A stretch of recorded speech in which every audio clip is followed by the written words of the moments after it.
Hi everyone, it's Joel from Cliniko here. Earlier today, I had the privilege to catch up with Karen Finnin from Online Physio for a chat, and I wanted to share that all with you, particularly at the moment with coronavirus around the world and the need for social distancing and self-isolation is becoming harder and harder for healthcare businesses to operate. And Karen has been working as a physiotherapist completely online via telehealth for years now. So to be very clear, physiotherapy could be called a physical therapist in other countries, but we're talking about manual therapy here being done completely online via telehealth. I think it's fascinating what she's achieved, the research she's done, and the information she has about telehealth. And I'm hoping that it could be useful to you in your business as you try to adapt to the changes in the world right now. We talk a little bit about how telehealth can work in the healthcare industry and with manual therapies, and also talk about how you can get started pretty quickly if you need to in your business right now to still be able to service your patients. So I'll switch across now to the chat I had with Karen, and I hope there's something in there that's useful to you. Thank you. So Karen, hello. Hello, Joel. It's great to be here, and obviously sad to be living through these difficult times, but you know, we just have to take the opportunities as they come and make the best of the situation, don't we? We sure do. I was hoping quickly you could just let people know about your background, what it is you do. Yeah, so I'm a physiotherapist and the director of Online Physio, as you said. That's an entirely online physiotherapy practice, and I've been running that for sort of 7 or 8 years now, Joel. So that all started off when I was working in a third world country in East Timor for a while. I was due to leave and I wanted to continue to be able to look after all the wonderful expats that were living and working there. So I found a way to do that online. And since then, obviously the telehealth industry has grown. And it got to the point where I was getting a lot of questions from other health professionals about how they could set up online. So now I've sort of created a bit of video content and blog posts and, you know, a lot of sort of pieces of information to help other people to do the same thing. So your physio now is entirely online, right?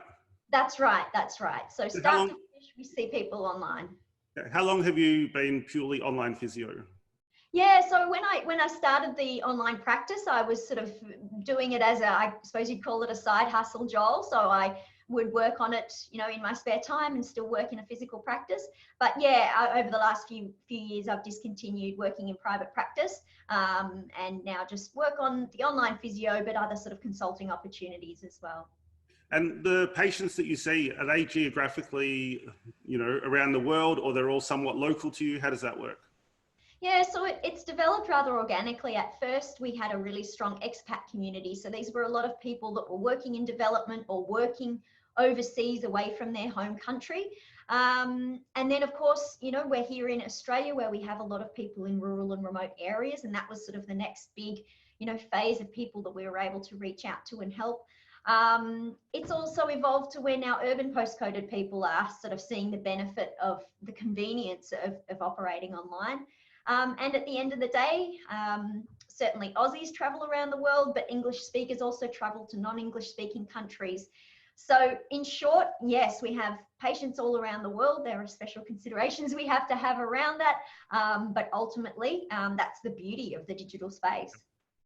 Do you expect, or have you experienced yet, any downturn in business because of coronavirus? So I know a lot of businesses already are getting less bookings coming through, more no-shows. Is that something that you're experiencing with your business? Well, we're in a very fortunate position in that we're not directly impacted by the physical contact issues that coronavirus is placing on us. So it's ultimately, I use the term loosely because life is very different to normal, but it is ultimately business as usual for us. Yep. I think at this stage, obviously, there's a lot of motivation in health professionals to set up for telehealth. And then I think once there's more closures of physical practices, we'll see an even bigger increase in the patients that are coming through the online practice. So your modality, your profession is physiotherapy. For people not in Australia, sometimes I think that's called physical therapy in other countries as well. So that's obviously a hands-on manual therapy type profession. So no doubt the question that like everyone wants to know right away is how does that work over video conferencing, or does it work? I'm sure there's plenty of skepticism that even we should be doing it. Well, it's a fair enough question to ask, Joel. And let's be honest, the first person that I had to convince that this could be done was myself. And I think what I had to look at is how is our profession moving? And I think, you know, as physios, we're moving away from a reliance on complex machines and complex manual techniques and more towards proactive management for the patient. So we need to remember that there's a lot of what we do in education. There's a lot of what we do in empowering a patient to get themselves better. So there are certain physical assessment procedures that we'll never be able to replicate online. But what I've learnt to do is to then turn up the volume on our other methods of collecting information. So for a subjective assessment, for example, we're actually getting a huge amount of information from that. And even in a physical clinic, sometimes the information the patient tells you in a subjective assessment would override any physical testing result that you would get anyway. So it becomes about, am I really using my clinical reasoning to its absolute highest degree? Am I using any means possible to direct a patient or a client to carry out tests or movements on themselves? A, that gives me information, but B, it teaches them how to assess and reassess their own injury or how to create their own treatment techniques. And then finally, for the more rehab-based stuff, obviously an exercise program lends itself beautifully to being carried out under supervision. And we have digital imaging and we have videos and we have great apps that allow us to really closely monitor what our patients are doing. So did you need to learn different techniques, like, for example, how to get a patient to assess themselves or to treat themselves and these type of things? Is that something that you actually went and learned or you developed as you went along? How did that come about? Yeah, good question. So when I started out, there weren't really many other people doing it, and there certainly wasn't any training in that. But it just becomes about, again, using clinical reasoning and just using problem solving. Like, I can't physically perform a hip quadrant test on a patient, but can I direct them to do it on themselves? What's the information that I need from this? What's the critical position that would tell me that that's a positive test result? So it just becomes about taking the time to find solutions that bypass the few things that we're not able to do online. And as health professionals, we are amazing at problem solving. So it's just a case of sort of stretching the brain cells a little bit to work out ways around collecting information that we can't do through some of our physical tests. Sure. Is there evidence behind it? Like, has research been done on this? Do we know that there's actually results occurring from telehealth physiotherapy particularly? Well, absolutely. So evidence-based practice is obviously key, Joel. And when I must confess, I'd paid a hefty deposit to a website developer when I was first setting up my online practice before I suddenly thought, oh, holy cow, I better check if there's any evidence to prove that this actually works. And even back then, I was thrilled to discover that there were already some great research articles coming through, that the sentiment of which is that the diagnosis error in person to online there's not a real great difference there. So we're being as accurate with getting our diagnosis right. The outcomes are tending to be the same, if not better, online than they are in person. I mean, the same, we'd take it, but in some aspects, it seems to be better. And why is that? Well, again, we're empowering our patients to get themselves better. You know, we're not using our own health professional ego to say, you need my magical hands to get better. We're saying you can do this. And ultimately, yeah, the outcomes are convincing, and that list of articles grows. And Joel, I'm more than happy. I've got I don't know if you use Airtable, but it's a cloud-based table with a link to all the research. It's more specific to physiotherapy, but that proves that, you know, there's research evidence behind it. That's fantastic. I think that we'll put together a collection of resources and links to go with this video chat now that we'll be able to share with people. Great. So obviously a lot of your research and your background and checking on this is physiotherapy, physical therapy. Do you know of other modalities doing it? Other, I guess, specifically manual therapy modalities that are having success with it? Yeah, so look, being in physiotherapy telehealth, it's one of the professions that I suppose people would think would be less likely to be translated to online. So I, as a health professional, thought I was priding myself on being very open-minded to what health professions could and couldn't go online. And even I've been surprised at the professions that are finding an online presence. So there is teledentistry, for example, where people are able to have dental consultations online. There is audiology that's happening. I have to say, I would be so happy to have my dental consultation online than in person. Right? And we laugh, but it's so serious. If you have a real phobia, but you want that advice and you don't want the fear of them sticking anything in your gums, well, you know, you can now do it. And for some, you know, for some things in dentistry, it's that antibiotics are required and that script can be organized. So there's that. There's wonderful work happening in speech pathology with kids in rural and remote areas, for example.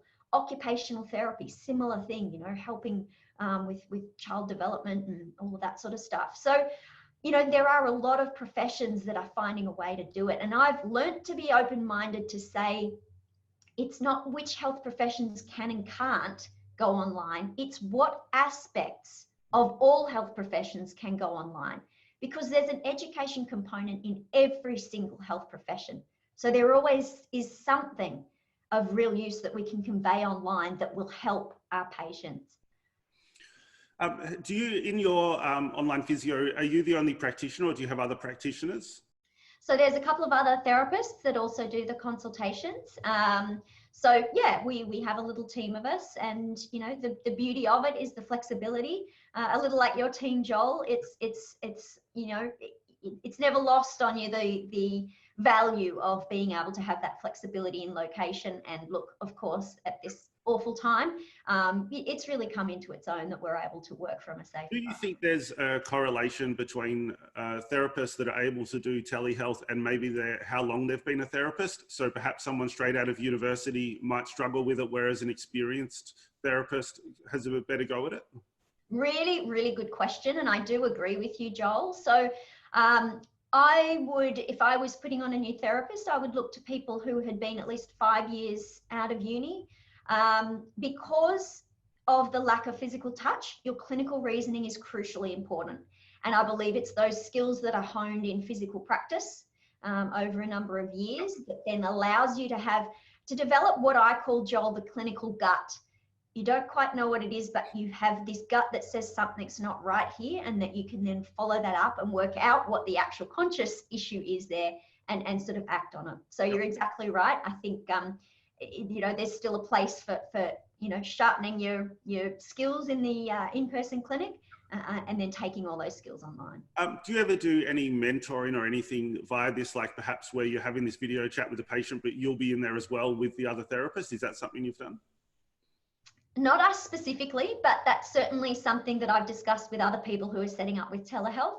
And I think can be, you know, something that can be leveraged and used and valued down the track. Also remember, Joel, that, you know, we do have the ability to record these online consultations. So that sort of mentoring can actually happen not in real time. Absolutely. So that, you know, a newer therapist can be in their own time watching videos of consultations to see how it can be done as well. So lots of opportunities there. Yeah.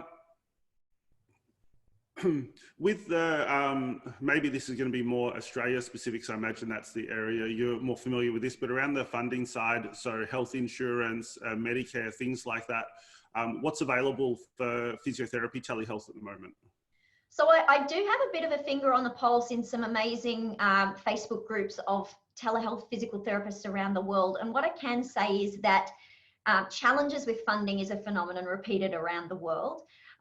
More specifically in the Australian market, so people with private health insurance, for example, that would normally rebate for physiotherapy consultations, there's not a blanket acceptance of that similar coverage for telehealth consultations. It's one of the biggest challenges that we are facing and have faced.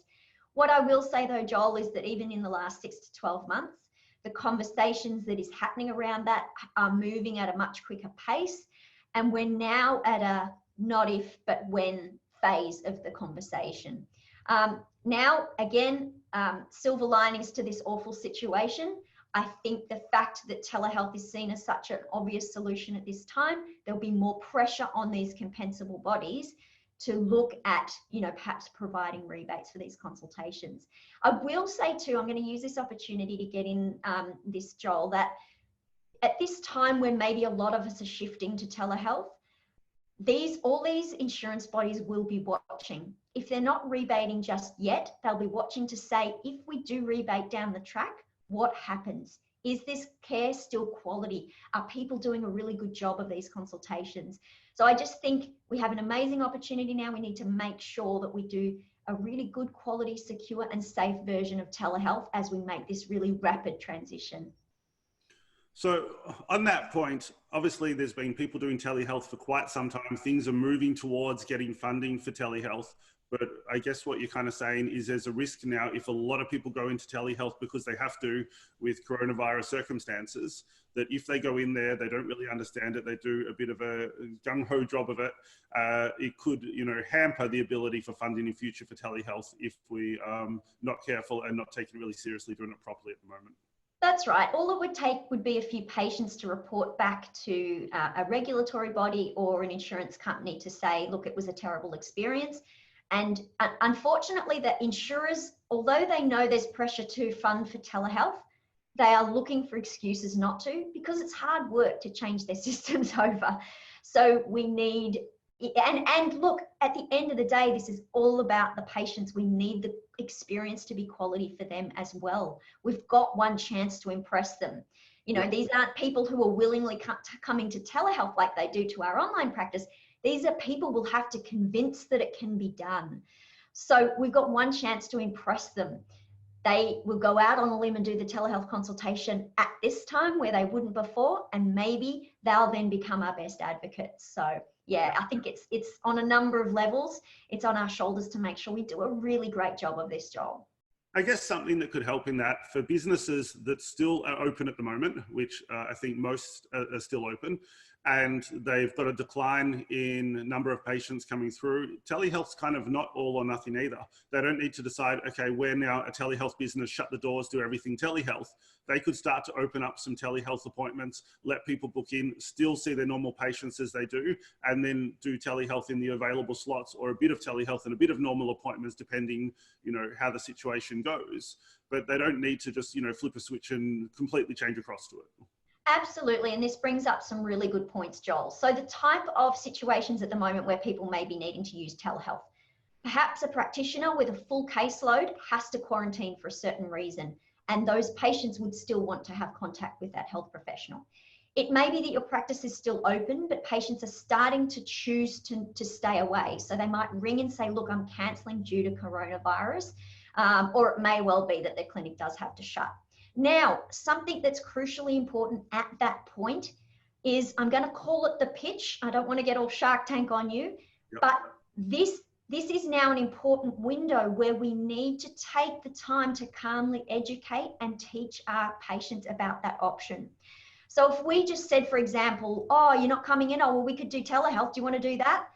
They have no insight into what that is. They may have an insight, but think, oh, it's not going to work for me.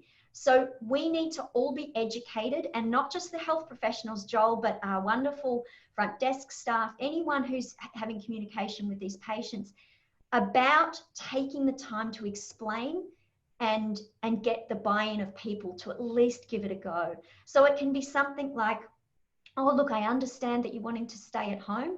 Look, we do have a telehealth option that is available to you. This is an online video-based consultation. These consultations have been shown to be the same, if not better, than in-person care, and there's still a lot that we can achieve on this call. You know, at least give it a go. You can still communicate with your same health professional and have the same continuity of care, and we'll hold your hand right through the process of getting the tech set up. So is that something you'd be open to? It's just taking the time to explain it in that way is going to make that crucial difference between people taking it on and not.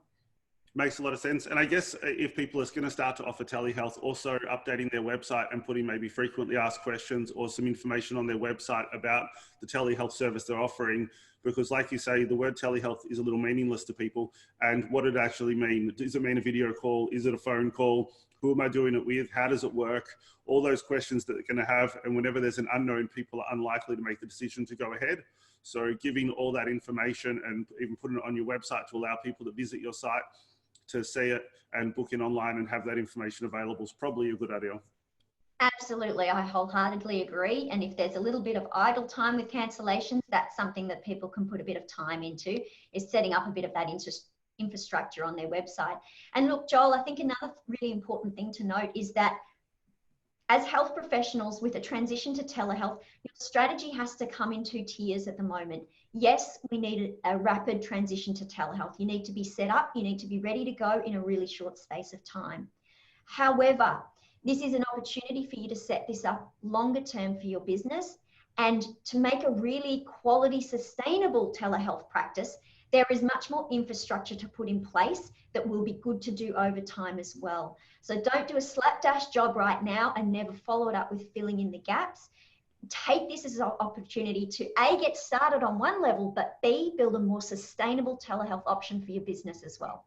I think particularly when we consider that it's not all or nothing, and that maybe long term, obviously you still have your clinic, you still run business as normal, but you have that option for people that can't make it in, perhaps people with disabilities, elderly, people in remote locations, those that are traveling, like you said, so people that couldn't actually make it into the clinic, even if the long term you just had it as a fallback and something you also offer. I think you're right, putting in, setting it up properly is going to put you in good stead for the long term.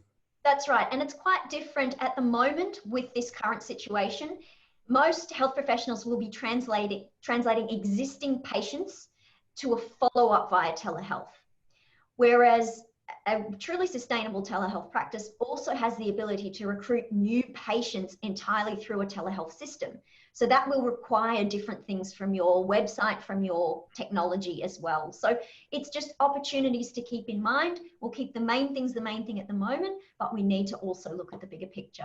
You made brief mention earlier that you do have patients around the world that you'll see, and there is different requirements for different countries. So people that are, realistically, they're setting up telehealth fast right now if they're going to do it. This is an immediate need to solve the current problem, and they're trying to keep their business running. Should they just be seeing patients from their own country to start with to keep it simple? Is that a reasonable thing? Is the complexity from other countries enough that probably for now you're better off to say, hey, we just, see people in our country? Absolutely. So I think at the moment when we're really focusing on the best use of our energy for making this transition, focus on your existing clientele, existing patients who you're currently seeing in your existing jurisdiction. I absolutely think that's the best way to focus. By the time we're talking about interjurisdictional regulations, it gets murky and confusing. We don't have time to deal with and work on that and market for that at the moment, right? So one of the hardest things is marketing and recruiting brand new patients to your clinic through an entirely online process. You've got, although it's, a tricky time, you've got the gift of having existing clients. That's the hardest part, is recruiting those clients to telehealth. You've got them right there. They're existing clients. Transition them over. Focus on your current beautiful patient, load that you can, give really good quality care to through this time. Yep. So if we want to delve now, maybe we've given enough information that people understand the gist of how telehealth can work for them, and maybe they want to give it a go. Like I said, we're not in a situation now where people are going to spend months setting this up and getting ready for the long term. They might need to pivot really quickly within a week to be able to offer telehealth appointments. We won't go in, huge detail in this call to keep it at a somewhat reasonable time frame. But what are things, if we did a bit of a summary of the steps someone would take to be telehealth ready from here in a short space of time? So, well, I'll start at the middle because we all think of the video consultation. So let's get a few things set for that. You don't need hugely expensive equipment or setup for this. That's a myth. It's probably stuff you already have. The most important thing for your video consultation is that you have a good quality video and that it is fixed. It's not mobile and moving in your hand, and it is at your eye level, okay? A lot of people make the mistake of just setting up their laptop. They're looking down, the patient's looking up their nose. It just sets a tone of not being as professional. So let's get, a good quality camera at eye level. Let's get a good, clean, clear background that is professional and not your, dirty laundry basket, and great lighting on your face so that your patient can see you really clearly. Make sure obviously that there's no external noise and that the noise quality is really good. So that's number one, and that is, you know, no equipment really required. Now, number two, it's a Cliniko crew out there. You know, we're an awesome army, and I've just got a few little specific settings because we all love a few specific nuts and bolts ideas. One of the first things to do, guys, is in your appointment types is set up online appointments. It might be that you set up an online initial and an online follow-up appointment. That way, when they pop up in your calendar, you'll know which appointments are video-based and which are in person, especially, as you said, Joel, if people are running a bit of a hybrid model to start with. Now, we also have a great opportunity that for those particular appointment types, we can tailor the appointment confirmation email to suit. So rather than your standard appointment confirmation of come to the clinic at this address, you can now tailor for that appointment type how to access the video call, what to wear, what to expect. You can put advice in that it may be recorded, all of that sort of stuff. So they're the few immediate things that that I would do just to. Okay, great. And we can, we'll put together some content on our help site. We've got a new hub we set up for COVID-19. So we'll put up a little bit of a guide as well. If you're doing telehealth, we'll cover those points and add an article about that. Brilliant. That sounds great.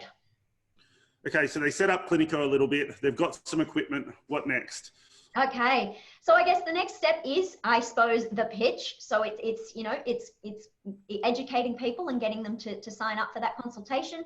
You can obviously use the online booking links. You can send them those so that they can book that consultation time online. And I suppose the one sort of little remaining thing in this rapid setup is how do you obtain that payment? Now, we've talked a little about the lack of rebates, but look, I would say, Joel, it can be as simple as having a Stripe account set up. They make it very easy for you to email or even text a link that people can click on to make that payment. Now, in our online clinic, we do accept payments before the online consultation takes place. I feel that technology allows us the ability to do that. So, you know, consider that as part of your online process. Okay, that's great. So just a thought about people with teams. They have some people in the team that are excited to try telehealth, want to do it, others that are not so into it. Do you think it's going to be possible, I guess, to train up the team and get them on board? Or do you think, you know, maybe keeping in mind the critical timing of telehealth now and not to jeopardize funding options, is it potentially that if someone doesn't really believe in it, I mean, a practitioner, then maybe, you know, it's not the time to try to force it upon them, and maybe it's going to be an optional opt-in thing per person in your team? Do you feel comfortable to do telehealth? Do you want to have a go at it? Because trying to force someone into it, you know, could have worse results than what you're aiming for. Absolutely true. And I've seen this again and again, that the telehealth initiatives that do the best are those that have the people driving them with, you know, good, strong belief in the fact that it can work, and they really see the benefits of it. Now, one sneaky way to get people on board is to show them the flexibility that it may allow them to have. So even once this period has passed, it does allow practitioners to have flexibility in where they work and that sort of thing. So sometimes once they see the benefits, they've got a more open mind to it. So definitely go with the people who are really open and positive to trial it. The results we find are definitely better. Having said that, if you're the leader of a health practice, this is where you can shine, and this is a different pitch. It's how you then sell it to your team in terms of the quality, in terms of the research evidence, in terms of the benefits to them and the patients. That is also one way that you'll determine whether your team has a positive attitude to telehealth or not. Okay, so, and we'll try to, you said you had some links to an Airtable, you said, of some research for physiotherapy particularly, which we'll link, and if we can gather anything else, we'll include that with this video as well. Definitely. To help them, give them some ammo to support them. 100%. Okay, so they get the team on board, they've got some technology set up, their Cliniko is set up. What are they actually using to do the video call, and how are they piecing that together? How's someone booking in? How are they getting into a call? How's that part managed? So there's a number of different video softwares available. And just to throw around a few common words. So for example, I think if you do use PhysiTrack for exercise prescription, for example, and you have existing patients that are already set up in PhysiTrack, it is then very easy to use the video facility within PhysiTrack. So that's a good option there. If people are not in PhysiTrack, to use that video system, there can be quite a number of steps to get to it. So I advise other separate platforms. There are a number available. I tend to like video platforms that are based on web RTC, which means they're cloud-based. They're secure and cloud-based. There's no download required on either end. They're very easy to access. I personally use CoView, C-O-V-I-U, which is an Australian-based video platform. And the beauty of it is simply clicking on a link for the patient to join. Very simple for the therapist as well.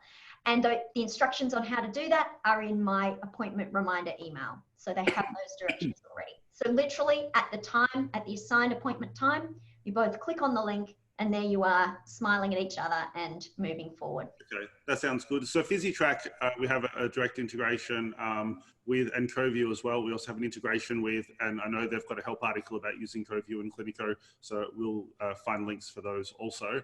Mm-hmm. Okay, so presumably they make a booking one way or another. They're going to get a link go out that links to a video chat. They're going to click it, join the chat at the time of the meeting. You'll do the call like that. Those two systems presumably also record the meeting and store it, so you have that available for later. There are options available for recording. At the very, very least, is a simple screen recording free software as well. Mm-hmm. Okay, great. So is that it? Is that everything, or is there more to it? Are we missing something here in sort of getting up and running fast? Yeah, so then you've got to look at what's your follow-up following that consultation. Now, in an in-person clinic, I think, you know, follow-up can be a bit more logical. You say, go out to the reception desk and rebook your next appointment. I think it's very important to make sure that we have a structure in place to follow up people we've done video consultations with.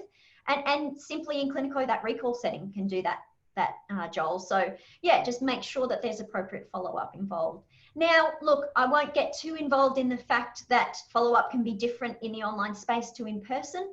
We tend to use, for example, the secure messaging feature in PhysiTrack to continually communicate with our patients. That can be an option for you as well. Maybe a whole video call a week later isn't required, but questions intermittently peppered back and forth over the week is more appropriate. So when I talk about get started, but also think of the bigger picture, look at the opportunities here of how technology can be better leveraged in your practice and how you can open up new communication pathways with your patients as well. Sure. Before I jump on, I want to get some tips for you before I actually do that. I just want to do one more question with payments. So existing businesses that are currently getting health insurance rebates and they're getting Medicare potentially, you know, or in other countries, there'll be their own versions of. It's possible they're not going to get those right now with telehealth, right? So they'll also just in the messaging to the patients, they will need to know what they're eligible for, what they're not, and communicate clearly with the patient that they may not be able to claim these particular items as well. Yes, so the number one thing I'll say there is the more pressure that these compensable bodies and insurers get to make rebates, the better. One of their bigger arguments has been there's no demand for it. So things may change quite quickly. I encourage therapists to get their patients to call and agitate about this. So if a patient asks, is it covered? Say, probably not, but please ring your insurer and check. Because the more, you know, traffic and demand that they get, the more likely they are to change. Also, we're going to have to get a little creative around our pricing models during this time. This is a hard time financially for everyone, for therapists, but also for patients. Now, it may be that you want to exchange gaining experience in telehealth with charging perhaps the rebate amount or the gap amount only that a patient would pay if they would normally come in person. Perhaps that's a price to pay to be able to gain this experience and to set up telehealth down the track with experience under your belt. So these are decisions people are going to have to make. And, you know, you'll just have to see what works best for your patient and what works best for you. I think that's a really good point on the pricing, because a lot of businesses are obviously focused, and rightfully so, on cash flow and getting through the next few months. But ultimately, when you do get through the next few months, you then have the rest of your business life ahead of that. And keeping the patients that you have now and having them still have sessions with you and having them going back to normal at the end of this period, a lot of that will be whether you manage to keep them during the period and keep them active and keep them seeing you. So potentially, if you do need to, like you said, cover the amount the insurer would have paid or something like this, even if it's an income drop now, just to ensure that you keep that retention of that client, you look after them, they appreciate it. And then when all of this passes, you have them back to normal again for the long-term health of your business it's probably a good idea. And I think also you mentioned about telehealth long term. One thing we kind of don't know yet is we're pretty focused, and again, rightfully so, on what the world looks like right now. But we also really should be expecting that the world's a little different at the end of this. So it's not a case necessarily that at the end of all of this, everything's back to 100% normal how it was before. Probably the world has changed a little bit. And I think that, you know, being telehealth enabled is going to put you in a really good stead for your business to adapt to that, you know, new version of the world after this all passes. So true. And I think one of the biggest things we need to realize is that, as you said, even once things settle to relative normal again, the telehealth landscape will have completely changed. The opportunities that are seen and even consumer acceptance of it, that will have moved forward, and let's hope it sort of never goes backwards again. So, you know, we've got that opportunity that the attitudes will be more positive towards it. People will have tried it on for size. There'll be lots more avenues to use it down the track. Yeah. Okay, so I want to finish up with just a couple of little things. Any other general tips we haven't covered yet that you think you'd throw out there for people? Well, look, I'm sure people have got millions of questions right now. And, you know, I've been sort of putting out some video content, some blog content on all these different questions that I get from health professionals. So I think I might switch it, Joel, and just say, look, if you do have questions, I hope you don't mind me saying, if you head to karenfinnin.com, I'm sure you'll include the link, Joel. Yep. Look, just scroll through and see if the questions that you have are answered there. If not, let me know, because I'm really committed to creating content over these next couple of weeks that will help answer all those questions for you and get you up and running as quickly, safely, and professionally as possible. Absolutely. And I would confirm, I had a look through that website before we had a chat. There is so much good content there. We will definitely link to it, and I recommend people go and have a look to find out some extra information. I think that's really good. Also, Karen and I did chat earlier, and we're going to see if there's a way we can, you know, get access to you a little bit for people if they want to ask their direct questions about their business. We'll try to find an arrangement that you could, you know, have a chat with Karen also to help you out in these coming weeks and months. I think that's everything. I really appreciate you making the time. I know that, you know, it's going to be a really busy period for you over the next few weeks, but I think it's so important for health businesses to consider telehealth if they weren't already, and have a rough idea on what it takes to actually switch across and start doing it. I know that we're certainly going to be putting out more content and more information around it. We're also pivoting pretty hard on our development of Cliniko and putting in features and functionality. A lot of things we talked about already today, we're working on to make it a lot easier in Cliniko. If people have questions, it depends where you see this video. If it's a place where you can comment, ask questions there, we'll be answering. And we hope to get more information out like this to you soon. But thank you so much, Karen. Yeah, no worries. And look, thank you so much, Joel, for your and Cliniko's commitment to, you know, making the best of this. And health professionals, we got this. We got this. Absolutely. Thank you.